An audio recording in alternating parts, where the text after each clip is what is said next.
Fala galerinha, beleza? Hoje é a nossa oitava e última aula sobre a série de modelos atômicos e hoje a gente vai fazer um revisaço que vai salvar sua vida no Enem. Então se você tem qualquer tipo de dificuldade com esse tema, essa é a sua hora. Então se você quer gabaritar a química no Enem nos vestibulares, já curte esse vídeo, se inscreve aqui no canal.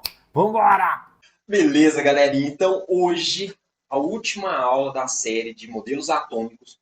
E aqui vai ser uma revisão geral, completa. Então, já salva esse vídeo aí, tá? Ele vai ser importantíssimo na sua preparação para o vestibular. Beleza? Salva, anota tudo que eu vou te falar aqui, que vai ser importantíssimo para você nunca mais ter dúvida com esse assunto. Então, vamos lá. Seguinte, de onde que veio essa ideia do ato? Galera, lembrando, se você não viu as aulas anteriores, eu vou deixar o cardzinho aqui, vai lá, assiste, e depois você vai assistir essa aula aqui de revisão e você vai anotar tudo que a gente está falando aqui, beleza? Mas é importantíssimo que você assista as aulas anteriores para que você tenha uma base melhor do que a gente vai falar aqui, ok? Seguinte, o átomo veio, então, da ideia do Demócrito. O que, que o Demócrito imaginou? Que se você pegasse um pedaço de uma substância qualquer e partisse ela infinitamente, na verdade, uma hora você encontraria uma partícula tão pequena, que não poderia ser dividida. E não divisível, em grego, é simplesmente átomo. Então, a proposta do Demócrito era: havia uma partícula indivisível. Ok? Foi isso que ele conseguiu levantar na época. Porém, existia um pensador que era contrário a essa ideia, que era o Aristóteles. E o Aristóteles era muito respeitado na época, e a ideia do Demócrito ela ficou meio em desuso, a galera não acreditou muito na hora, não. Mas a ideia fazia sentido e alguns filósofos deram continuidade a isso, ok? Mas muito tempo depois, o Robert Boyle reviveu essa teoria quando ele estava estudando a compressibilidade dos gases. E ele conseguiu explicar através do átomo o quê? O fato dos gases serem compressíveis e os líquidos e os sólidos não, ok? Outra coisa que gerou muito questionamento na época foram as leis ponderais, tanto a primeira quanto a segunda, ok? Lavoisier basicamente disse na primeira lei o quê? Na natureza nada se cria, nada se perde, tudo se transforma. O que, que ele quis dizer com isso aqui? Que em uma reação química, basicamente as coisas só se rearranjavam, ok? E o Proust diz que havia uma proporção fixa para as reações. Então, basicamente, a única explicação lógica que a gente teria para tudo isso aqui era justamente o átomo. Só que quem conseguiu conectar todos esses pontos e fazer a primeira teoria atômica baseada em pensamento científico foi John Dalton, ok? O Dalton propôs que o átomo seria basicamente uma esfera maciça, rígida, indivisível e indestrutível, ok? Basicamente assim. Muita gente associa esse modelo aqui com uma bola de bilhar, ok? Ou uma bolinha de gude. As duas funcionam, ok? O que eu preciso que você se lembre é, ele era um átomo maciço, ok? Isso é importantíssimo aqui dentro. Não confundir isso no vestibular, eles vão tentar te puxar essas referências para tentar te confundir entre um modelo e outro. Principalmente o de Dalton e o de Thomson, que eles são os mais comparados aí no vestibular. Toma muito cuidado com isso. Então o do Dalton ele era maciço, indivisível. E ele também criou o primeiro esbocinho da tabela periódica, ok? E mais do que isso, o quê? A noção do que era um elemento e o que era uma substância, ok? Foi ele que trouxe isso de uma maneira um pouco mais lúcida, mais coerente para dentro da química. E ele criou os postulados de Dalton, que são importantíssimos. Primeiro, toda e qualquer parte de matéria é composta por corpúsculos esféricos maciços, indivisíveis e indestrutíveis. Galera, tomem muito cuidado. Indivisível não é a mesma coisa que indestrutível. Indivisível é uma coisa que é feita de partes menores. Ok? Indestrutível é uma coisa que não pode ser quebrada. Ok? Toma muito cuidado. Todos os átomos de um determinado elemento são idênticos. Não, está errado. Ok? A gente fala melhor disso lá na nossa segunda aula sobre o modelo atômico de Dalton. Átomos de elementos diferentes possuem propriedades diferentes. Lógico, nada mais justo. Átomos de elementos diferentes se combinam em proporção fixa para formar determinados compostos químicos. Isso é a lei de Proust. E a quinta, durante as reações químicas, átomos não são criados nem destruídos, somente rearranjados. Galera, eu vou fazer uma ressalva aqui.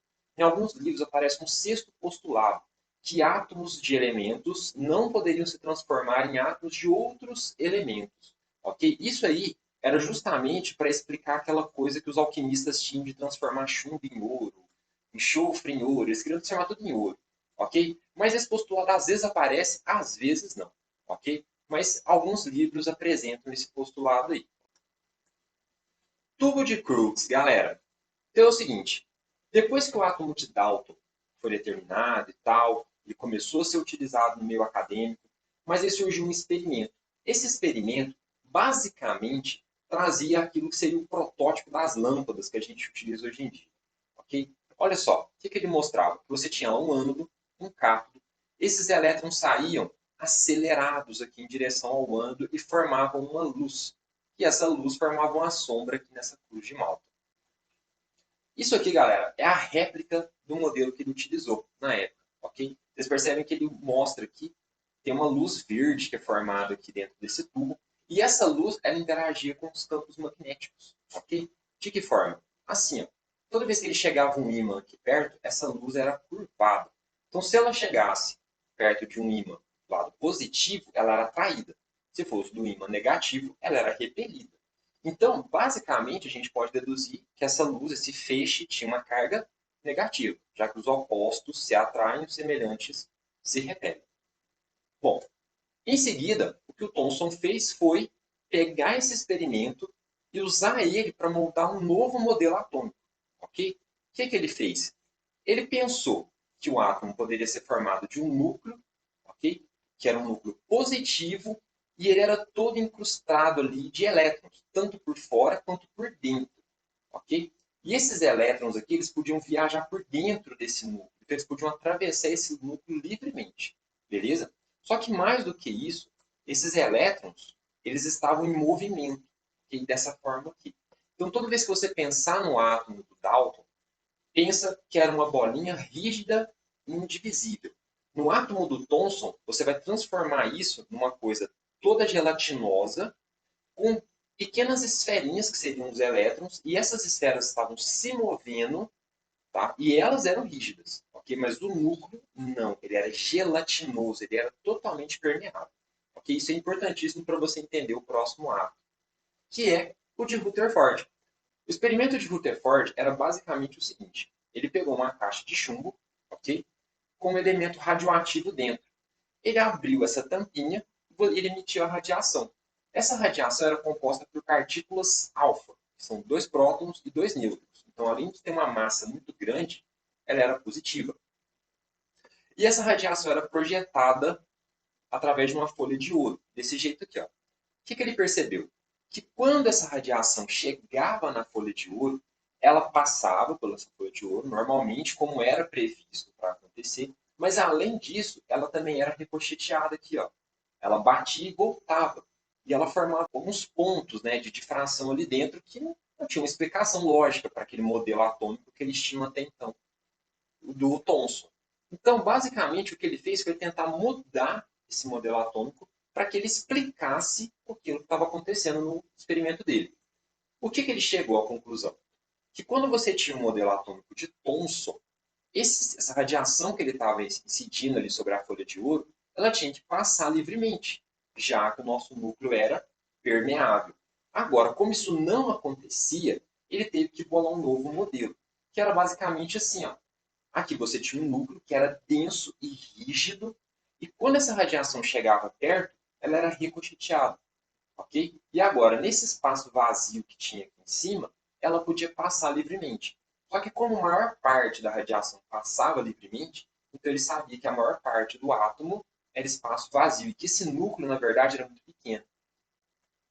Bom, o modelo do Rutherford ficou assim. Você tinha um núcleo e esses elétrons, eles faziam órbitas, ok? Em volta desse núcleo. Galera, tome muito cuidado com esse termo, ok? Órbita é porque ele fazia uma trajetória aqui em volta do seu núcleo. O que a gente tem hoje em dia é orbital. São coisas diferentes. Então vamos lá. Aqui você tinha os elétrons e aqui você tinha o núcleo, ok? E aí a gente começa uma nova era, que é a era da física quântica. Quem inaugurou o primeiro modelo atômico que trazia a física quântica foi o Niels Bohr. O que o Niels Bohr trouxe de novo para o seu átomo. Basicamente, ele trouxe a ideia de níveis de energia. Esses elétrons eles não podiam estar em qualquer lugar. Lá no átomo do Thomson não tinha um lugar exato para esse átomo, para esse elétron ocupar. Esse elétron podia ficar em qualquer lugar. Só que isso não podia acontecer, porque o Planck tinha acabado de descobrir que a energia era quantizada. Então, o que o Niels Bohr fez foi aplicar essa ideia do Planck em cima do átomo.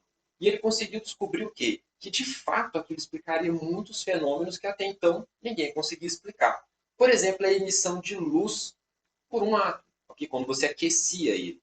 Como que ele explicaria isso? Basicamente, quando você dá calor para o seu átomo, esse elétron ele precisa saltar de camada para absorver esse calor. Ele absorve o calor e vai para um estado energético mais alto.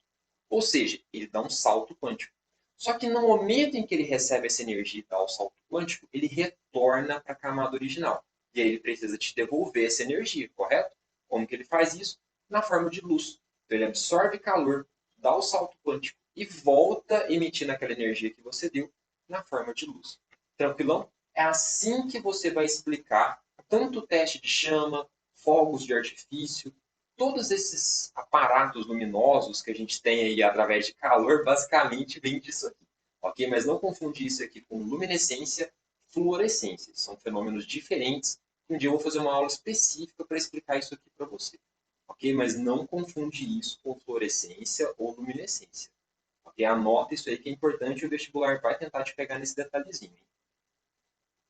Bom, já que agora a gente conseguia explicar esses fenômenos, uma coisa muito importante que aconteceu foi justamente a série de Balmer, que era basicamente o quê? O estudo do espectro desses elementos.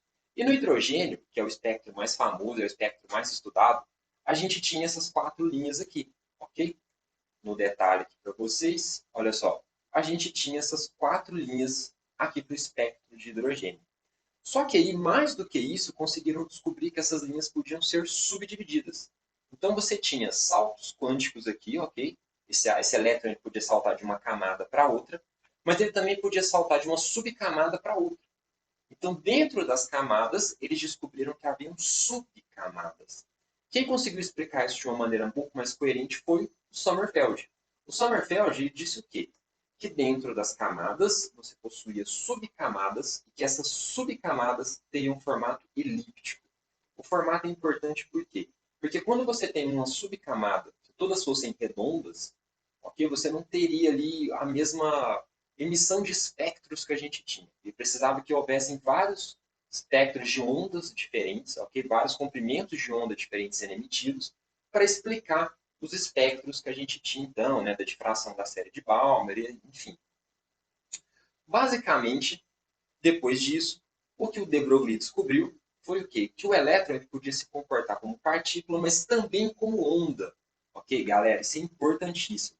O elétron é uma partícula, mas ele também pode se comportar como onda, assim como a luz. Ok? Ele é uma partícula, anota isso aí, meu filho. Ele é uma partícula que às vezes pode se comportar como onda. Isso já caiu em vestibular antes e pode cair depois. Okay? É uma noção extremamente importante. Bom, então o que ele descobriu é que o elétron podia sim se comportar como onda. Você lembra do experimento da dupla fenda, né? Eu vou acabar fazendo um vídeo isso aqui só explicando o experimento de dupla fenda. Ele é muito importante, ele aparece muito na química também e ele explica muitos fenômenos, ok? Mas basicamente o elétron agora ele tinha um movimento diferente daquele que era tratado antigamente. Antes ele tinha aquele movimento circular, ok? Então você não tinha uma explicação muito lógica para aqueles espectros que a gente tinha. Então agora você tinha uma onda associada ao movimento do elétron. Dentro daquela órbita que ele traçava, ele tinha um movimento ondulatório, ok? A gente já vai entender a importância disso aqui. Mais tarde, a gente conseguiu deduzir o princípio de Heisenberg. Basicamente, o que o Heisenberg descobriu foi o seguinte: quando você mexia num elétron para descobrir a velocidade dele, você alterava a posição. Quando você mexia na posição, você alterava a velocidade. Então você nunca ia conseguir descobrir simultaneamente velocidade e posição de um elétron, ok? Então você nunca ia conseguir descobrir a trajetória exata dele. Não é que nem você calcular isso por um carro na estrada, por exemplo. Quando a física clássica, aquela que a gente vê ali, nas aulas de movimento uniforme, uniformemente variável, você consegue ter uma posição e uma velocidade exatas para um veículo, para uma bola, uma mosca, mas esses são objetos grandes se comparados a um elétron. Okay? O elétron ele não se comporta da mesma forma, porque quando você emite um fóton, já é o suficiente para você alterar o estado energético do elétron. Então você nunca ia conseguir ter essa medida precisa. Ok? Para resolver esse problema, a gente vem então com a teoria do Schrödinger, que é a mais próxima do modelo atômico atual. Ok? O que ela fala? Seguinte, você não consegue então determinar o local em que o elétron está. Então, aquela ideia que a gente tinha de órbita, que o elétron está ali traçando, ela é errada. A gente não sabe onde que o elétron está. O que a gente sabe é a região do átomo que provavelmente esse elétron se encontra. Tá? Como assim? Bom, você não sabe onde que aquele elétron está, mas você sabe, bom, a região onde ele provavelmente está. Bom, então aqui a gente tem as regiões onde provavelmente esse elétron pode estar. Quer dizer que ele está aqui num ponto exato? Não, ele pode estar em qualquer lugar aqui dentro. Okay? Ou até fora. Tá? Nada impede. Mas aqui é a região onde você provavelmente encontrará esse elétron. Ok? Galerinha, tudo que você precisa saber para se dar bem no vestibular, se dar bem no Enem, está aqui dentro dessa aula. Mas vai lá, dá uma olhada, assiste às outras aulas, porque elas vão te ajudar a entender melhor tudo que foi dito aqui dentro. Ok? Fiz uma playlist para vocês. Não deixa de estudar. Qualquer dúvida, manda aqui nos comentários que eu vou resolvendo para vocês. Beleza? Próximo tema, estudo dos gases. Extremamente importante no vestibular também, hein? Te vejo lá. E não se esquece, se você quer gabaritar a química no Enem nos vestibulares, já se inscreve aqui no canal e ativa o sininho para não perder nenhuma notificação. Ah, e me segue também lá nas outras redes sociais para você não perder nada.